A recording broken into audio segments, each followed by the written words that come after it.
right, so we're going to go ahead and get started. I'm super excited about today. Thank you, everyone, for being here. My name is Autumn Collier from the Well Woman, our mental health practice, group practice in Atlanta, Georgia. And we serve adult women experiencing anxiety, depression, mood disorders, emotional concerns, relationship issues. We're in the Tucker area. We do a lot of our services remotely. And this is our May series on wellness, the Woman Be Well series. And we are talking about sleep. And I'm so grateful to have Dr. Kendra Richardson here with us today to talk about sleep. Sleep is something that we underestimate how much we need. We sleep on sleep, sleep on how much sleep we need. All puns intended. So I'm super excited. Thank you so much, Dr. Richardson. I'm going to read and share more about Dr. Richardson so folks will know who we have on screen with us, and then we'll get rolling. Dr. Richardson. Okay. Dr. Richardson was born and raised in Gastonia, North Carolina. She attended North Carolina Central University, where she majored in biology with a minor in chemistry. After college, she worked several years in medical research before attending medical school at Meharry Medical College. She completed her family medicine residency at Carolinas Medical Center. Dr. Richardson has always had a passion for preventative medicine, women's health, and mental health awareness. She encourages her patients to take an active approach to their health and helps them understand their body and mind are all connected. After working several years in primary care, she saw how sleep difficulties impacted the lives of her patients. She decided to pursue a career in sleep medicine, which led her to applying for a fellowship in sleep medicine at Emory University. She is now dedicated to educating patients on the importance of sleep health and diagnosing and treating pathologies that affect sleep quality. Thank you so much for being here, Dr. Richardson. We appreciate it, and the floor is yours. Thank you. Thank you all for having me. I do want to say that this is a wonderful opportunity. I think what you all are doing with the community is great. We don't see this a lot, these webinars and this accessibility to certain comorbidities that affect women, women of color. So I really do appreciate this, and I'm glad to be able to assist and advocate for you all. So I'm going to share my screen. I'm going to do a little talk. It's not going to be long. Be live, and I want to respect you all's time, but I do want to importance of sleep and just kind of talk a little bit about what sleep is. And I just got to get to, okay, so with sharing, let me hide video panel. Let me go to that slideshow, play from start. Okay. So if you all have any questions or need to interrupt me, we can keep this as informal as you want, and it'd be an open floor. So the title is Sleep, Health, and Wealth. And I am Kendra Richardson. I'm a sleep medicine fellow up until June 30th. After that, I'll be a practicing sleep physician because fellowship will be over. So my objectives that I want to leave for you today is I want to, number one, define what insomnia is and the contributing factors. I want us to understand how insomnia affects overall health, describe interventions that can improve sleep, and the many benefits of proper sleep. So what is insomnia? So based on the criteria that we use in sleep medicine and that diagnostic manual, it's any complaint of troubling or initiating or maintaining sleep that is associated with any daytime consequence that's not attributed to any environmental circumstances or inadequate opportunity to sleep. So what does that mean? So many people will come to our offices and complain of issues going to sleep. They may say it takes me 45 minutes, an hour to fall asleep. My mind is racing. I can't fall asleep. And then you'll have others that will easily go to sleep, but all of a sudden in the middle of the night, for some reason whatsoever, they wake up and unsure why, and it's hard for them to go back to sleep. Inadequate opportunity to sleep means that you have to have the opportunity, the time to sleep. So if you have are working 9 to 5, and then you have a second job from 6 to 10, and then you have to go somewhere and come home, and then you can't sleep. You haven't had a proper opportunity to sleep because your schedule is busy. We identify this as chronic if it's persisted for more than 3 months and at least 3 times per week. And it's acute or short term if it's less than 3 months. Sometimes there is a percentage of acute insomnia that may occur after a traumatic event or a life-changing event that can turn into chronic insomnia. So we do have to be careful about that. So the prevalence of insomnia is about 1/3 of the population, at least 5 to 10% suffer or have some complaint of insomnia or difficulty sleeping. We see this higher in medically and psychiatrically ill patients in elderly populations. Usually in elderly populations, a lot may have been institutionalized or in nursing homes, and so that can lead to a change in their normal routine, a change in their environment, and that can lead to significant stressors, therefore leading to insomnia. So insomnia and health. So what is the big thing about insomnia and the association? Why do we care? Insomnia really is a public health issue. We see loss of work, increased rates of work absenteeism. Patients who suffer from insomnia are increased risk of motor vehicle accidents and occupational hazards. There's a risk of developing psychiatric or mental disorders such as depression, anxiety, and also certain mood disorders lead to insomnia as well. So again, it's that, chicken or the egg type situation.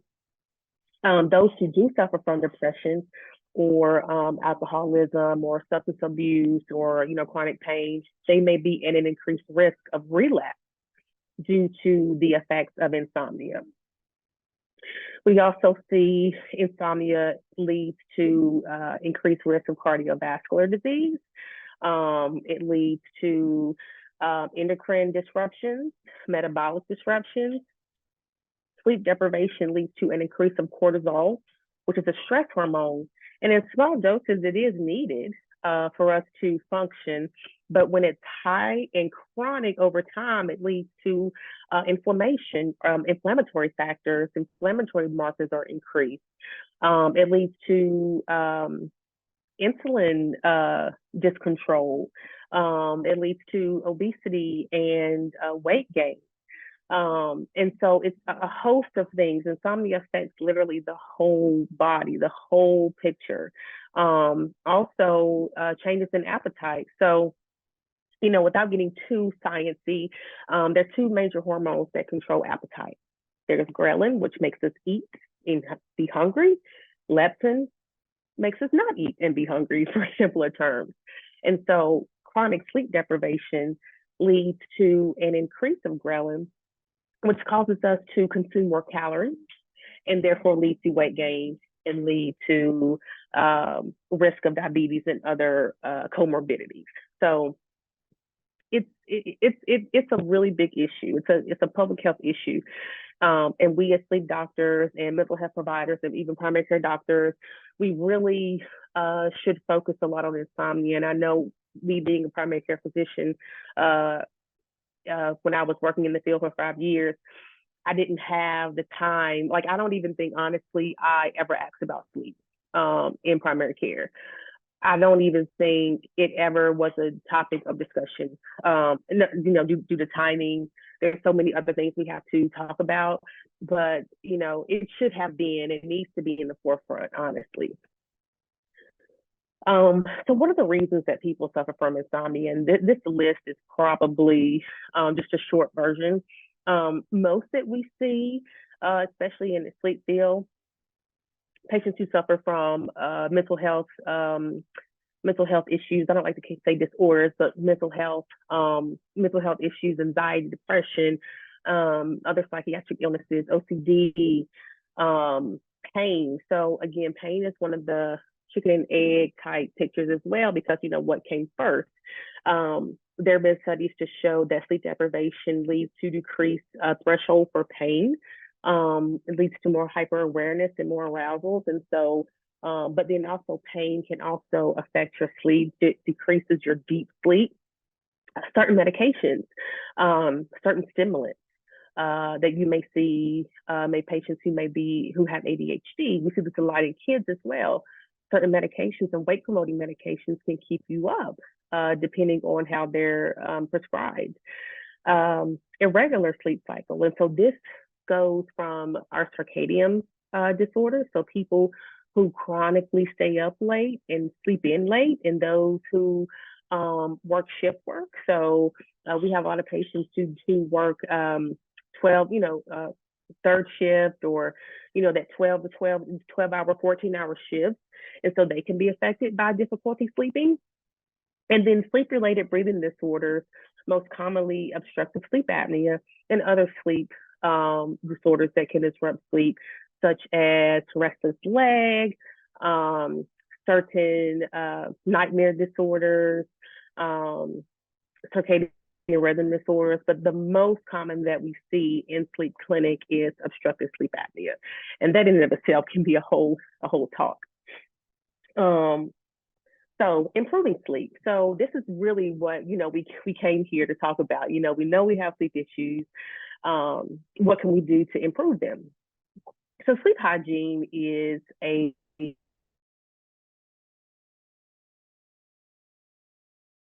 sleep more comfortable. Now, studies have shown that sleep hygiene in and of itself alone is not effective to improve sleep. Depending on your situation, depending on your lifestyle, your environment, some of these interventions may not be possible. For example, when we think of room environment, you want the room to be dark. You want this room temperature to be cool. And depending on your situation, you may share rooms. You may live in an institution where there are multiple people in a room. And so you may not be able to have that darkness and that temperature. You want to avoid caffeine and alcohol before bed. So there is this misconception that alcohol helps you sleep. And I have a lot of patients who tell me honestly that they drink before bed to go to sleep. The thing about alcohol, it is a depressant. So initially it will put you to sleep, but when that alcohol metabolizes throughout the night, it will decrease that deep sleep and cause frequent early morning awakening. So we do recommend, if you are going to drink alcohol, that you at least do it 46 hours before bed. Same as caffeine. Caffeine is a natural stimulant, and the half-life, meaning the time that you drink it to when it metabolizes in the body, is about 4 to 6 hours, depending. So sometimes we just recommend, avoiding caffeine 4 to 6 hours before bed. Exercise. So exercise is a stress reliever. This goes to eliminate stress. It increases happy hormones. It increases happy hormones. It makes you feel good. And we do recommend not doing this too late at night. There have been some studies that have shown even doing it 4 hours before sleep did not affect total sleep time. So exercise is very important. So again, sleep hygiene in and of itself is not alone. So CBTI, what we call cognitive behavioral therapy for insomnia. So this is specifically tailored to patients who suffer from insomnia. This is really the gold standard. This is better than medications. This is really like the gold standard. We refer a lot of patients to sleep psychologists for cognitive behavioral therapy for insomnia. And so basically what this means is that it changes and it gets into the way we think, how we feel about sleep. And so certain times we have these thoughts around sleep. We have fear around sleep. And so cognitive behavioral therapy is going to take those thought processes, take those actions and turn them into something more positive so you can have a better association with sleep. There are many people who who are frightened or concerned to go to sleep because they're just dreading they're not going to be able to sleep when they lay in bed and perseverate and clock watch and become stressed and overwhelmed. And it's an unpleasant experience. And so nobody wants to keep experiencing the same unpleasant experience over and over and over again. So different approaches, like I said, cognitive intervention. So changing that thought process, how we feel, what we do, what we think about sleep. And the behavioral interventions such as relaxation techniques, breathing techniques, muscle tension and releasing techniques where you tense your muscles for a certain amount of time and then relax them. And two things I really want to highlight is sleep restriction and stimulus control. And we really, really, really kind of pressure this in sleep clinic. And so what this means when it's stimulus control. So there's a saying that I'm sure you probably have heard, but you want to reserve the bedroom for sleep and sex. That is it. Nothing more, nothing less. You don't want to use the bedroom to do work, to do lesson plans, to study, to whatever. You just want to keep it for those two things because you want to be able to walk into your room and know that this is the place, this is my sanctuary where I sleep, and that is it. Anytime you use it for other things, your mind is going to now have that association where this is where I come and I do work. This is where I do all of my plans for the next day. This is where I come to worry. So you want to use that for sleep. So when you get tired and you feel like it's time to go to sleep, you want to go and you want to go to sleep. If you cannot go to sleep within 20, 30 minutes, you want to get up. Wherever, remove yourself from the bed, from the bedroom. You want to go in an entirely different room and do something boring, nothing stimulating, nothing that requires a lot of thought process, no TV, no scrolling through cell phones or iPads, looking at social media. You can read a book, you can journal, you can listen to some quiet music until you feel sleepy again.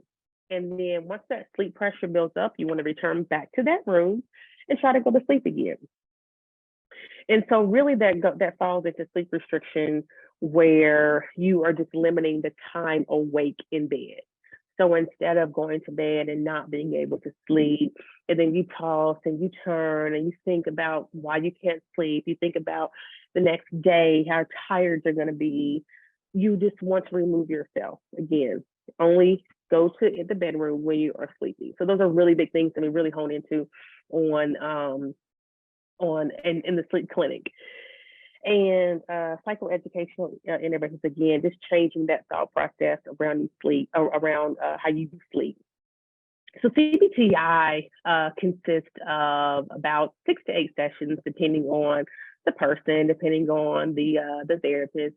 And so there are actually behavioral sleep medicine therapists who do a separate training, additional training in sleep disorders.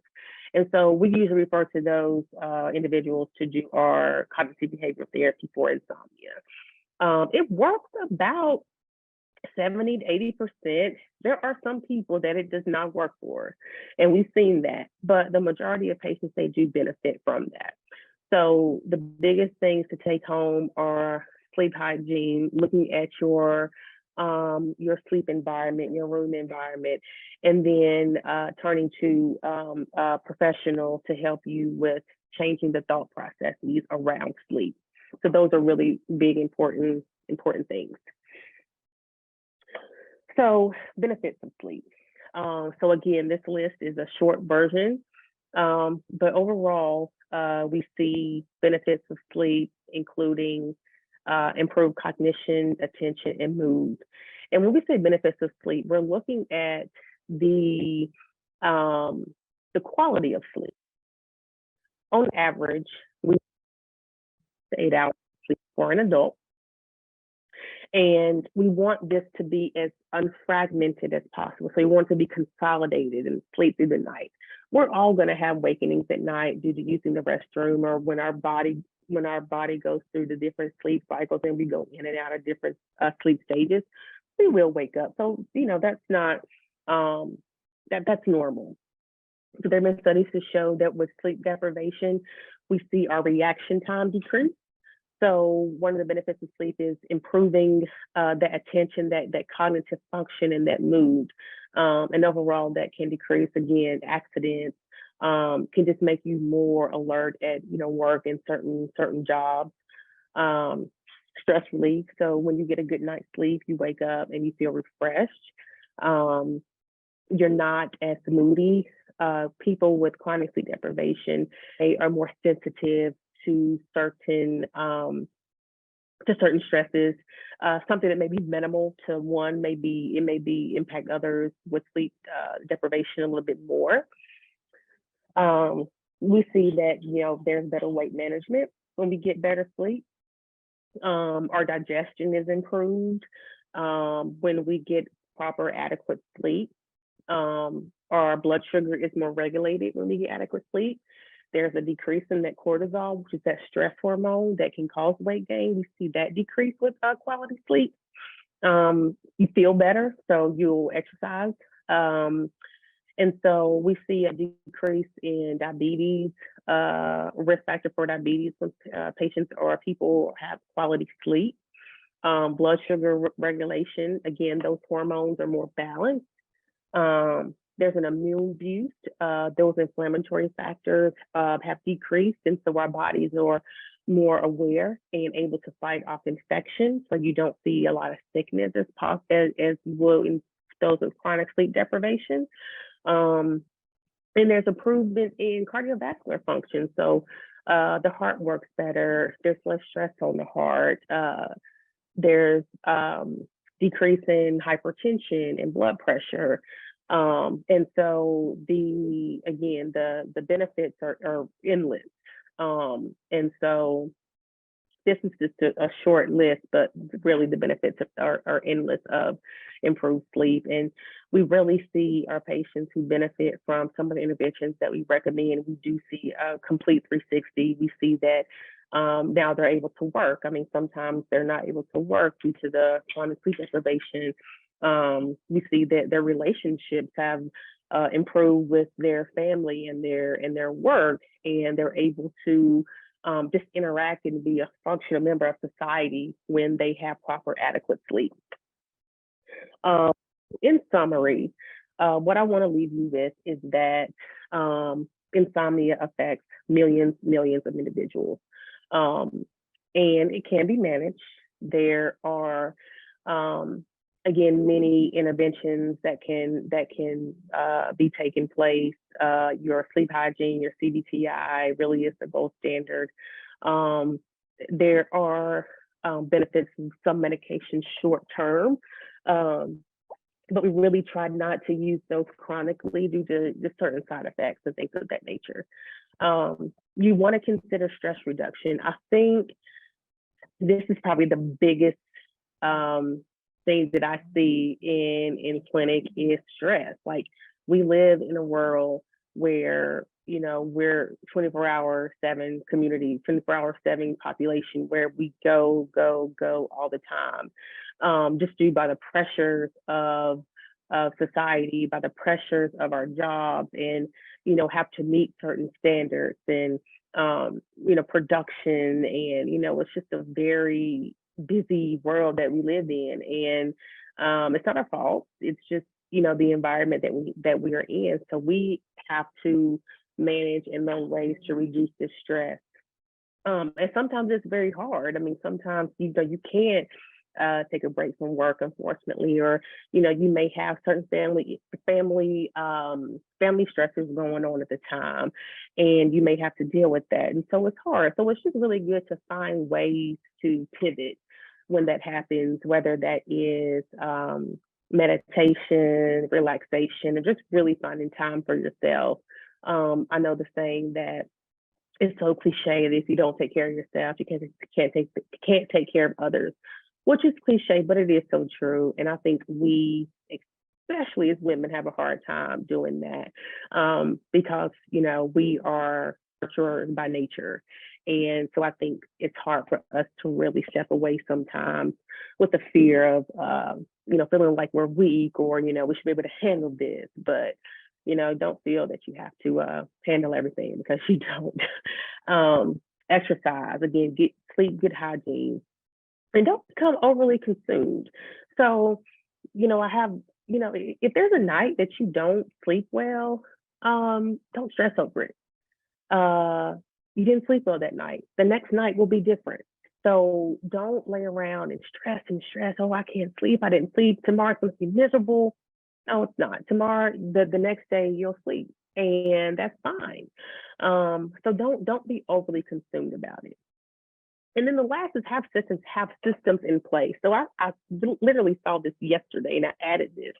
I was watching a video of a guy who was a paraplegic, and he was in a wheelchair permanently, and he was showing how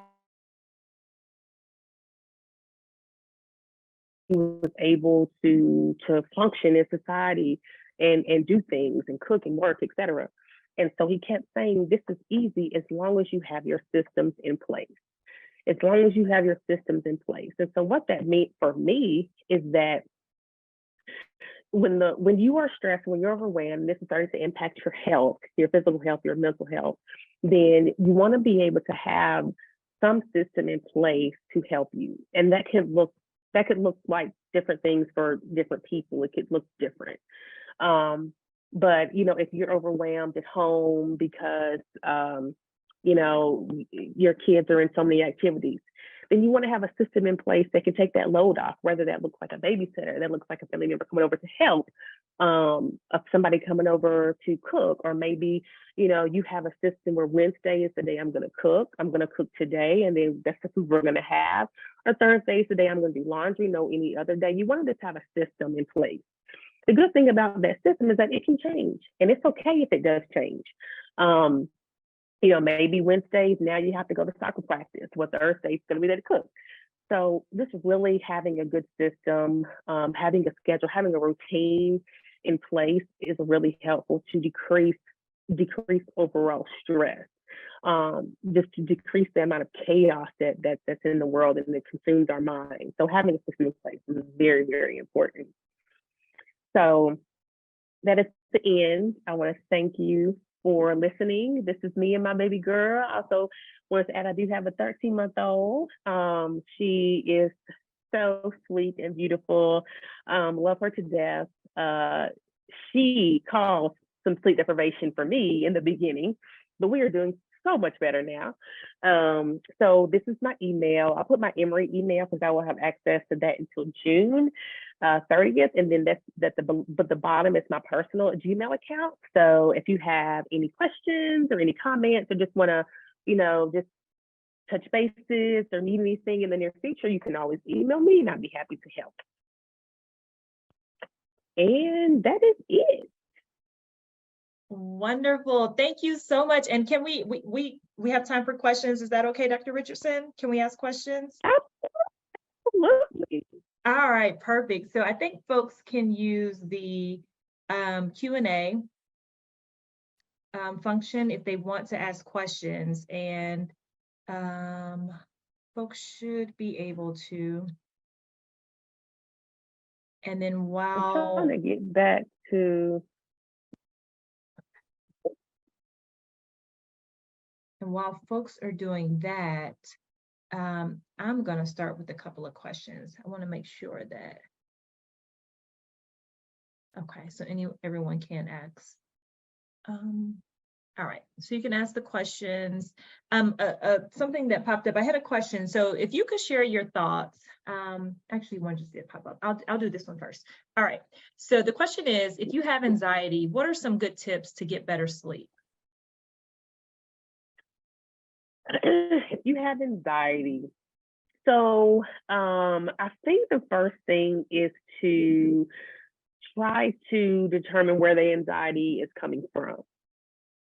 So is that anxiety related to work environment, something in your home or life environment?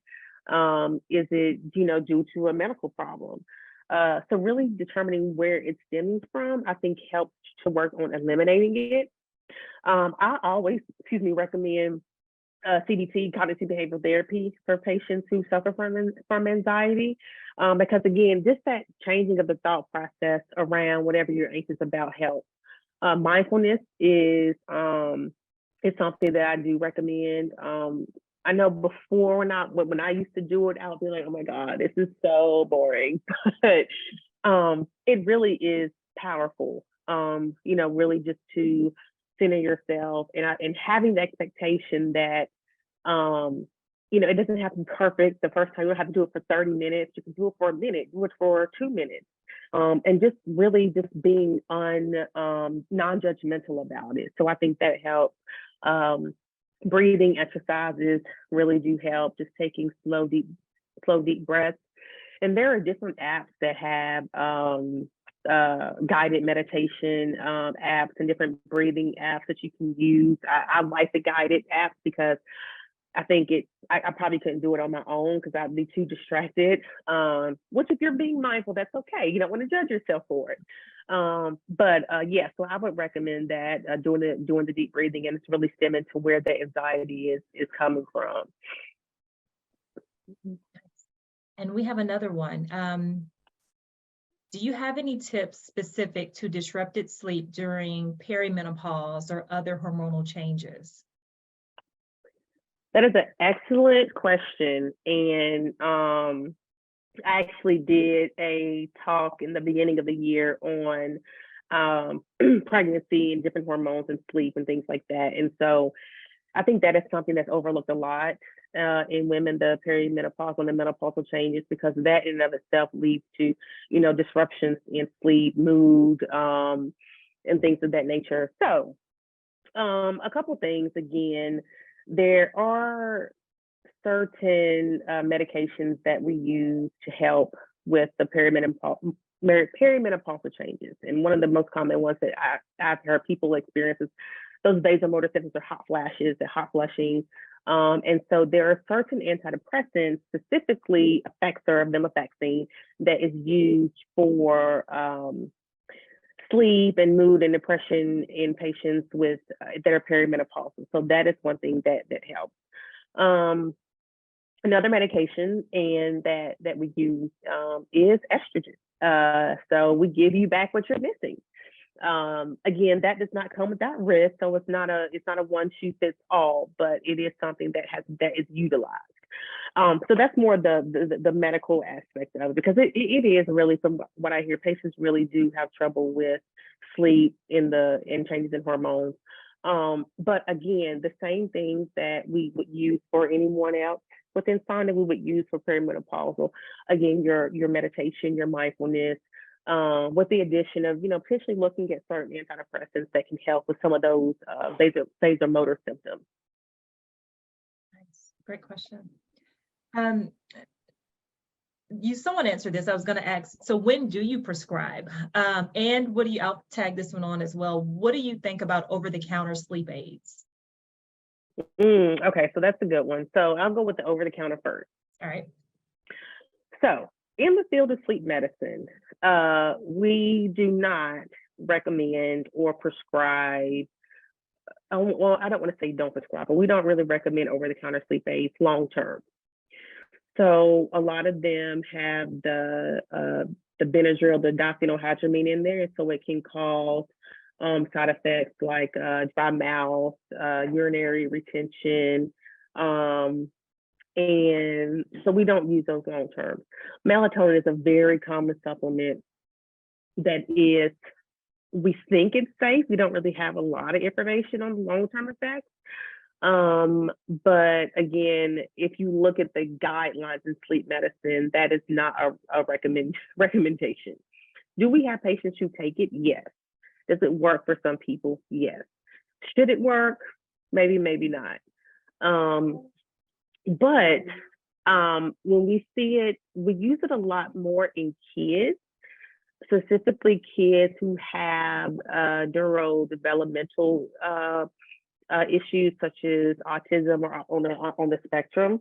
And their brain is just wired differently than ours. And so we do see that being used a lot and can um, help in children mostly. And then sometimes we see it help in elderly people as well. So um, we don't usually recommend, that's not the first thing we would go to.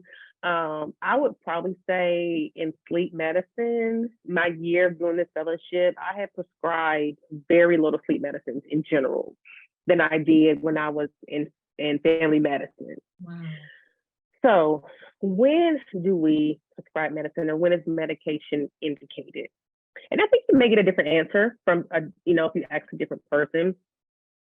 So sometimes what I do, if a patient may be like really, really stressed, really having trouble sleeping, and it's like acute, and I'm going to refer them to CBTI anyway, I will start them on a sleep aid in the beginning, and then have them do CBTI so that we can work on getting off that medication.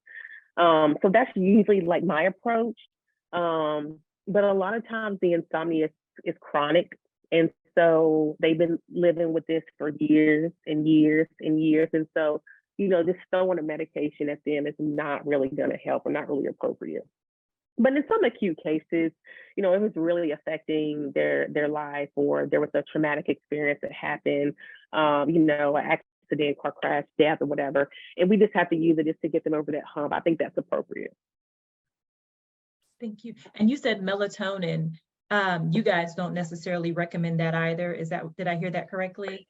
Yeah, we don't usually. Now, I have some my colleagues and some of my attendings who I see use it, but it's not it's not first line. So what the guidelines look like, they give us graded recommendations, and it's either like a strong recommendation or conditional, meaning you can use it depending on the conversation you have with the patient, versus not a recommendation. And so usually the first line is like our non-benzos, or you may have heard the medication Lunesta. We use that a lot. Believe it or not, Ambien is a strong recommendation, which I don't prescribe, but so we would usually use that. But so those would be kind of the non-benzos that we would recommend if medication was indicated. Trazodone is a very common one, but believe it or not, in our sleep recommendations, trazodone is not indicated because there's just so little studies on it to show that it's effective. But who we see prescribe trazodone is psychiatrists. They prescribe trazodone all the time, literally all the time. But we don't really. It's not recommended, and it's really because of they're very limited studies, and so that's how they do a lot of recommendations, right? Based on studies, and if there's not a lot of studies, we can't recommend it. Doesn't mean it may not work. We just don't really have the information. Do you see any differences in terms of men and women with sleep disruption? I don't know. If I had to guess, I would think maybe women present with more, but I don't know. And then I also want to, like, women who have given birth, possibly, of course they're sleep deprived, and kind of the effects of that. And I'm curious, does that tie into heart disease? I just asked like 4 questions, but I don't know. They say heart disease. Go ahead. So I think in general we do see women present with insomnia more than men. Doesn't mean that men don't suffer or have it. It's just they may not, present with it, or it may manifest differently in them. So we do see more women with it. And then as far as women who have had childbirth, so the postpartum period is, anybody who's had a child knows that it is a very delicate and vulnerable time. And so yes, you're sleep deprived when you have that newborn, and that can lead to and affect certain mood disorders and things of that nature. As far as tying into heart disease, again, the postpartum period, depending on the child, can be relatively short window. It feels like forever, but it could be like a short window. Right. So we don't really see as much effect on the heart with that period. It's just more that chronic years and years of sleep deprivation. Okay, perfect. Thank you. Thank you for answering that. Um, for the women, any thoughts or hypotheses about why women might, I don't know if they're presenting more or if they're just presenting to the doctor more. But any thoughts about that? Well, I mean, I think there are a couple of thoughts. I mean, I think, I feel like women, we take on a lot in general, like with families and with work, and we just take on a lot. Like, we are the caregivers for, the elderly. And so I think just in general, like our stress level we have a high burden of stress. But I just think we present with it with insomnia versus a man may present with anger or withdrawal or isolation, right? And so women may present more with mood changes and sleeping issues and things of that nature. So I think it's just more just how like our genetic makeup is overall, why we present with insomnia more than anything. I think that's really the biggest thing. Sure, absolutely. No, I agree with you. As soon as I asked, I was like, well, I can think about 10 reasons why, but but I was wondering if anything Right. yeah, absolutely. Yeah. Any other questions? Any other questions?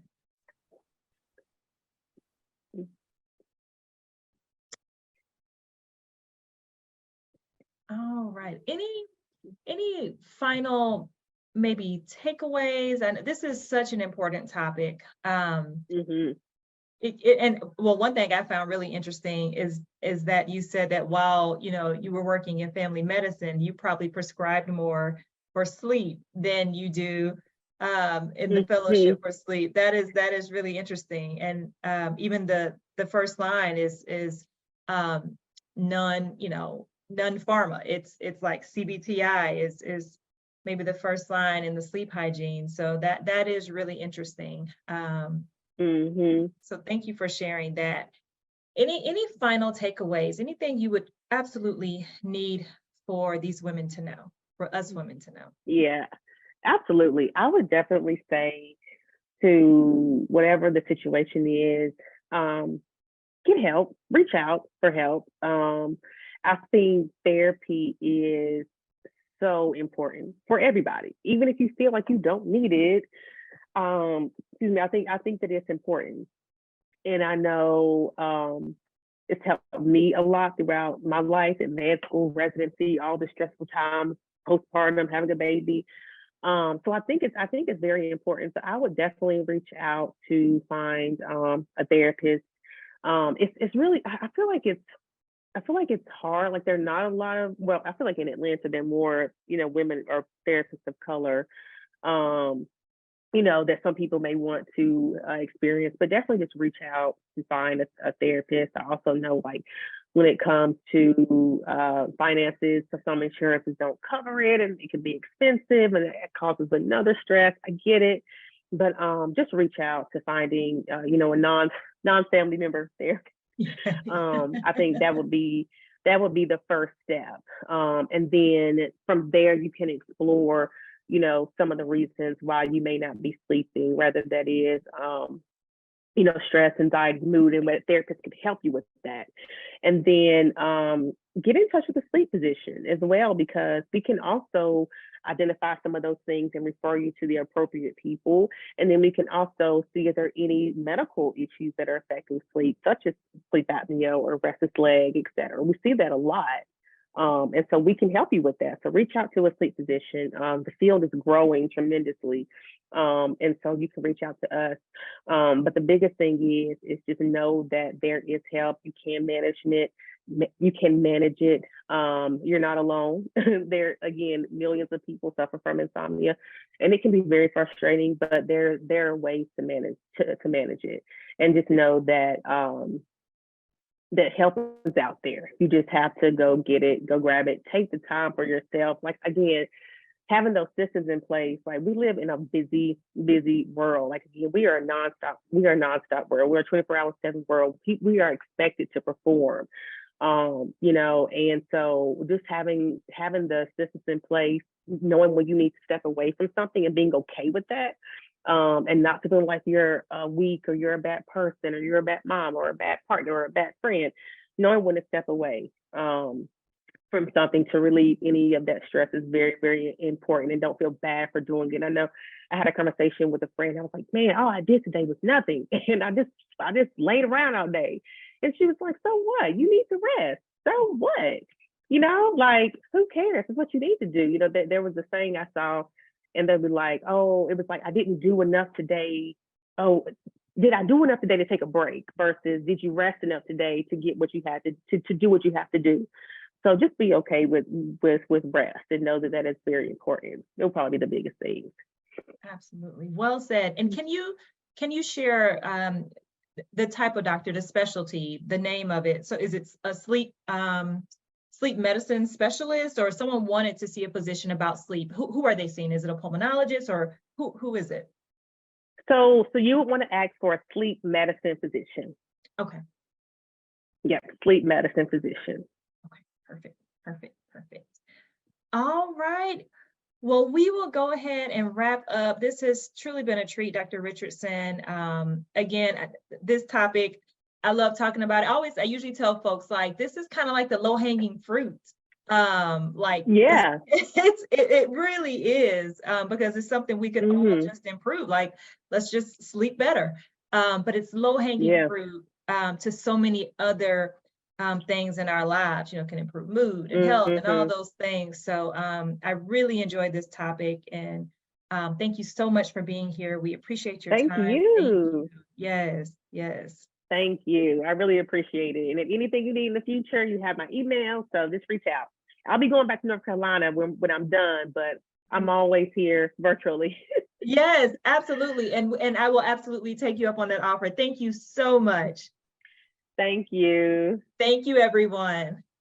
All right. Y'all have a good one. Bye-bye.